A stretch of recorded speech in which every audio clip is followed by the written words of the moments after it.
being Austin Reeves. So, Toddy, I'm going to swing it to you first. What were your initial reactions to Terry Rozier getting traded to the Miami Heat for Kyle Lowry and a 2027 first-round draft pick?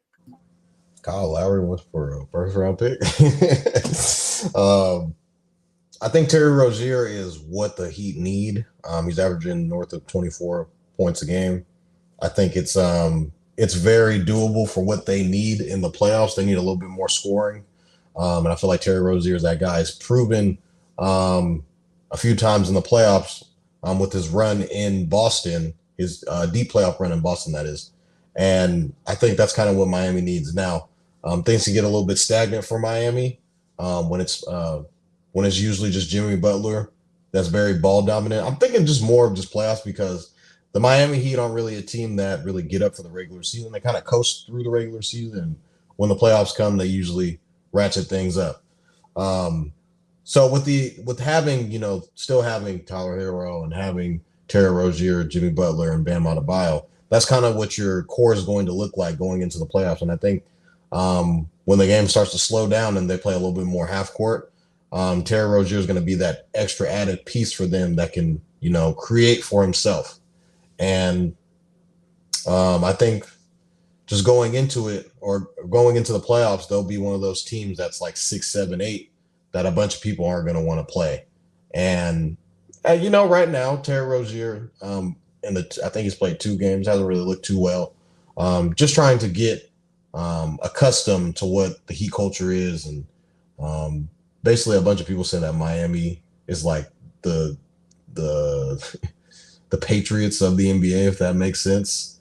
Everybody's, there's the Heat guys, the Pat Riley guys that everyone looks for. And that whole Heat culture is just different from the rest of the NBA. So Rozier, I think, will thrive in playing under Eric Spoelstra's system. And hasn't looked too great in the first couple of games, but we know that, once a player gets traded to a new team, he just needs a couple of games to kind of get his feet under him and get acclimated to the new system. And I think Terry Rozier will do just that in Miami. All right, Gary, what were your initial thoughts seeing that Terry Rozier is moving on from the Charlotte Hornets?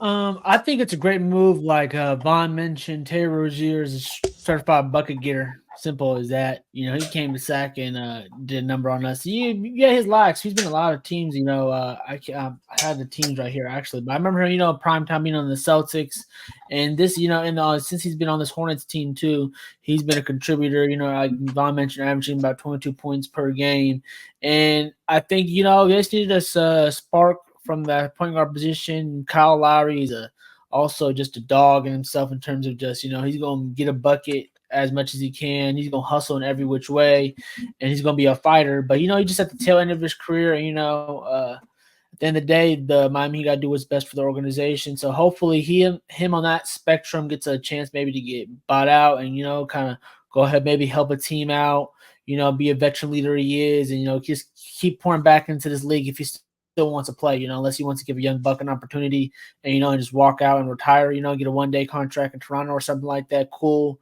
or anything like that. Or if, he wants to keep trying to, just like I said, feed back into the youth and, prove that he still got some game out here. So he's a veteran that won a championship that can help any team.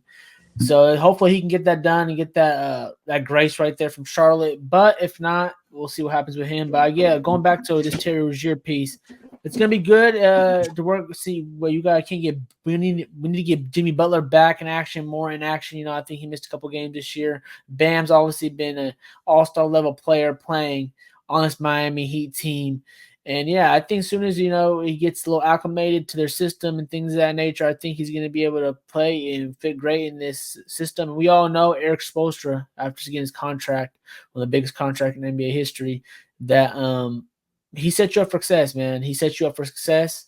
So I don't think, he's going to try to pull the best out of Terry Rozier, and I think that's going to happen. This is a good, nice pickup for them. They didn't go for the major pickup. We all know they missed out on Dame, what they wanted to get. We all know a couple years ago they've been striking out and afraid to see the guys they want to try to line up and get. So hopefully this Terry Rozier can help them, and yeah, they can go a little farther. I still feel like they're still maybe like 1 or 2 pieces away. Let's see if they can make another piece, add to this team, so it can be like a deep 4 with Terry Rozier, Jimmy Butler, and Bam Adebayo, and then we know how Tim Duncan Robinson has came back and played. They still got Tyler Hero, so they got some microwave guys already on this team. So, and we didn't even mention you guys. We're all talking about preseason, especially you guys. You guys be on the Young Bucks. And who was there? I'm forgetting his name right now. I just slipped on mine. Who played for UCLA last year? He's their first round pick. Jaime Hawkins. Yeah, Jaime Hawkins. He's been doing good, and man, he's hurt right now. But when he was playing, he was finding his role and his niche in this league, and he's being just so young. So he's scratching the surface too. So he's going to be addition. So they got a lot of good pieces. We all know, man. The Heat are going to find. They're going to be make it a little tough for anyone in the playoffs, as we've seen last year. Jimmy Butler can go on the heater. So are they championship contenders? Yeah, just because of the way they play, but they're still a little couple pieces away too. And I think Pat Riley and them know that. Yeah, man. It's me and Ty talked about it last week when the Pacers made a huge trade. The tier 1 teams are the Celtics and the Bucks, and it's kind of everybody else. So where do the Heat now fall with Scary Terry added to this team? They're currently 7th in the West, or the East, excuse me. So what does Terry Rozier bring to this team? In his 30 games, he's averaged 7 assists, 36% from 3, and averaged 23 points. Kyle Lowry has played 37 games. He's averaged 4 assists, 8 points, and 39% from 3. Scary Terry leads the NBA in clutch three-pointers made the last 5 seasons, percentage-wise. He shoots 37.6, and at second, it's Stephen Curry at 34.6.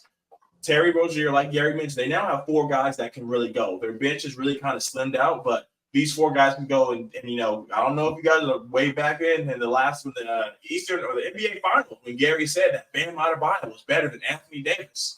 So he's been cooking. If we can get that, I was going to bring that up. Terry, I was about to bring that up. You should have. So Bam having a hell of a year, 22 points and 11 rebounds, and their big 4 all averages a steal per game. So I don't know if this team can contend. But where do they fall on the totem pole is going to be very interesting because the Pacers aren't healthy, so we really can't take what we've seen with Pascal because there's no Tyrese Halliburton. So once Tyrese Halliburton gets back in the mix, we'll see. Are the Bucks going to take off with their new head coach? So it's really interesting, but they have the best coach to do it with. They commit to the young guys like Garry mentioned, Jaime Hawkins. So it's going to be really interesting to see where this team now goes after acquiring Terry Rozier. So